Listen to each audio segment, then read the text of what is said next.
Thank you very much for that kind introduction.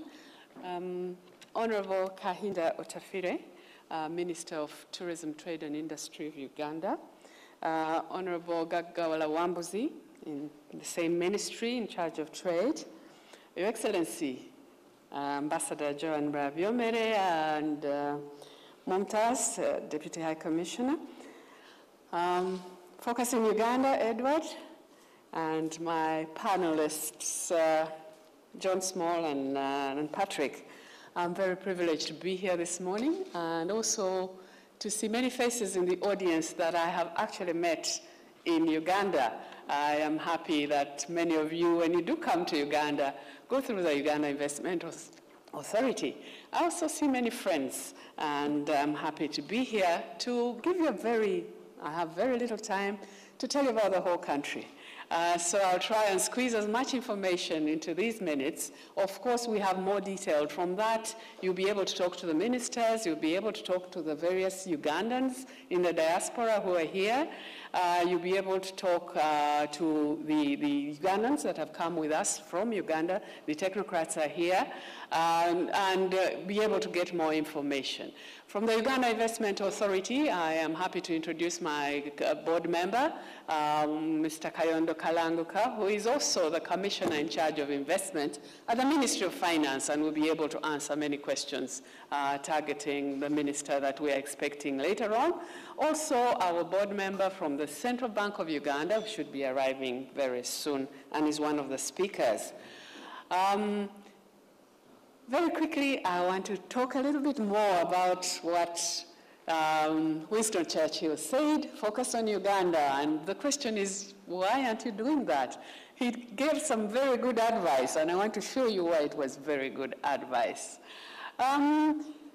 We do have a new strategic plan. We had the Poverty Reduction Strategy Country Paper that has brought us this far, but we now felt we needed to concretize our plans for the next 30 years. We have a new national development plan, and our vision is a transformed Ugandan society from a peasant to a modern and prosperous country within 30 years. And we've worked out how we're going to do that. There are many elements here, stability and peace and others, which I'll not go into details about. It's a huge document. But most importantly, we decided in 1989 that we were going to have a private sector-led economy. And that last sentence there, private sector-led, has not changed. That's the only way we are going to achieve our national development plan, is to expect the private sector to create the wealth that we need. We are a very important part of the African Union, as Her Excellency has just said, and we believe that the 21st century now belongs to us. The previous one, you saw new entrants like China and India. You, of course, were there much earlier as the UK, but we think this is our century, and I'm going to give you the reasons why.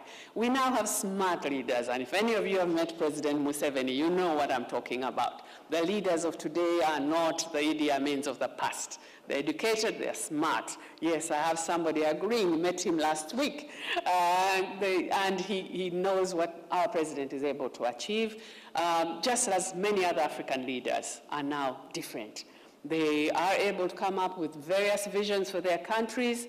And when we talk of leaders, it's not just the president. We are all leaders, the ministers. We are all leaders at whatever area we are. We are being given an opportunity to lead. We're able to come up with a plan, like the plan I've just shown you. We have so much land, that you can see from that map. That's the amount of land that Africa has. All those continents can sit on Africa, and there's still extra land. And yet we have only 900 million people, maybe coming to 1 billion very soon. Just a few people on a huge tract of land. So if land is a factor of development, we've got that. The human resource. The dark continent doesn't exist anymore. Many of you still imagine it's there, but yet you are employing Africans that are very, very smart, that are very, very competitive. And you forget that the rest of us are still on the continent, and we are pretty smart. And we are pretty educated. Uganda has 60 universities. That's the message I'm bringing here. We have 60 universities, graduating at least 50,000 graduates every year. So that continent, that's history. We're talking about a new continent. And then the opportunities. I'll tell you about the ones in Uganda, but can you imagine looking at this whole continent, what we can do in tourism, what we can do in agriculture, those amount of land and deposits, the mineral deposits. Nobody's tapped the mineral deposits of Africa.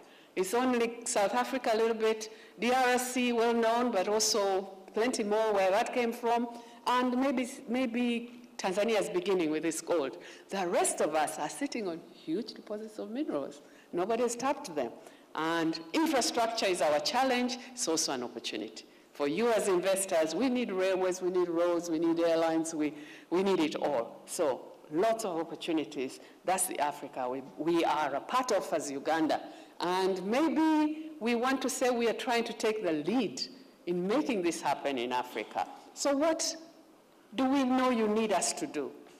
We haven't done it yet. We are not 100% there, but we know it's what we need to do, and we are on our way to doing it. You'll hear from the politicians, of course, but we need political stability and security. You heard about our elections. Very hot in Uganda. The interest is huge, and that's good. And the opposition parties are strengthening. They have leaders. They're doing it. So we will get there. Political stability and security. In Uganda, go to the disco. I think the Ugandans will tell you. There's a traffic jam at midnight on Saturday night and on Friday night. We need to keep the Ugandans out of the discos, but it seems to be a big challenge. But it's because they feel safe, and they come in late at night. No problem. Economic stability. We have promised you private sector-led economy, liberalized. That doesn't change. Nobody's nationalizing. That was history. We don't do that anymore. Good infrastructure, it is a dream. We hope it will happen. Not yet, but we're moving in the right direction. Markets, I'll talk more about that. Great markets. Labor, I've talked about that. Banking and finance is happening, and many of you are in the financial sector. First of all, thank you very much for coming. And I want to take you through what opportunities exist, but fully liberalized. Bring in your money, take it out. It's your problem, it's your money. We have the facilities, electronic funds transfers, bureaus, whatever. All the big banks are in Uganda. We're attracting more. Last year we got another 6 new ones. So that's a good sector. We still have challenges, and I'll talk more about that. Government, streamlining government bureaucracies, corruption in Africa, that's something that's very much top of your mind. Give us a break. Come and see what's on the ground. Rumors, CNN, don't always listen to them. There's a lot that's happening. We're trying to change. Public procurement, that was the main problem. We have new authorities. We have new processes for procurement. Government has put a lot in place to reduce that. And we're trying, as government, to all of us change our mindset. We come from a past where companies were nationalized, and we thought we were the bosses. We were trying to learn that actually the private sector is the boss, and it's beginning to happen. Justice, very important. We have very good commercial court in Uganda now, and we are working in the other courts. Good dialogue between the private sector and the public sector, that happens in Uganda. The quality of life, you heard from Winston Churchill, perfect weather. Where else is it 27 degrees Celsius the whole year round? It's only in Uganda. There's sun every day, the stars are out. It rains maybe once or twice a week, but the weather's perfect. So the quality of life in Uganda is great. You can still afford workers and house girls and drivers, and come to Uganda and relax, have fun. So some examples. I'm telling you what happened in the past, politics, I was talking about that. So here you see a good example, Kakira Sugar, and our guest of honor was actually born, who has left, was born at Kakira. This is a sugar company. Just showing you a few companies and what they are able to do. You see in 1972, we were high up there. They were doing not too badly. The company was beginning to grow. Come President Amin, and that's what happened to us. And that's what's happening to companies in Uganda now, with stability, with security, with growing markets, reducing poverty. This is Unilever. They could be twins. They could be twins with Kakira. Exactly the same. The old companies struggled, yes. They were willing to fight it out, and that's what's happening. Multinationals are coming in. Even as you sit back and miss the opportunity for the Africa I showed you, because Uganda you can be a hub for the rest of Africa. As you sit back, others are not sitting back. These are some multinationals that came in fairly recently, but even more recently, we have people like Intercontinental Hotel. It's not here, but it started. They are in the process of setting up. We have Google. Google's just come in. So even more multinationals are coming in. These guys are hotels, they are petroleum companies. I think Talo is over there, that's our sponsor. Maybe first of all, I forgot to say this. We'd like to thank our sponsors who have supported this function, brought you together here, enabled us to talk to you. So Talo, Renaissance, Springwood Capital, and also Edward, thank you very much, our diaspora, who are trying to help us to attract investment. You will see lots of banks recently, Orange, Telecoms, and others. Airlines, no longer a problem. Can come to Kampala today and you come back tomorrow. BA is moving, but so is Kenya Airways, so is KLM, lots and lots, and the latest entry is Turkish Airlines.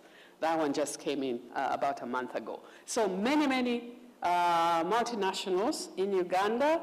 These are the old ones. Some of these have been here for 75 years. Those are some of the examples I was showing you earlier.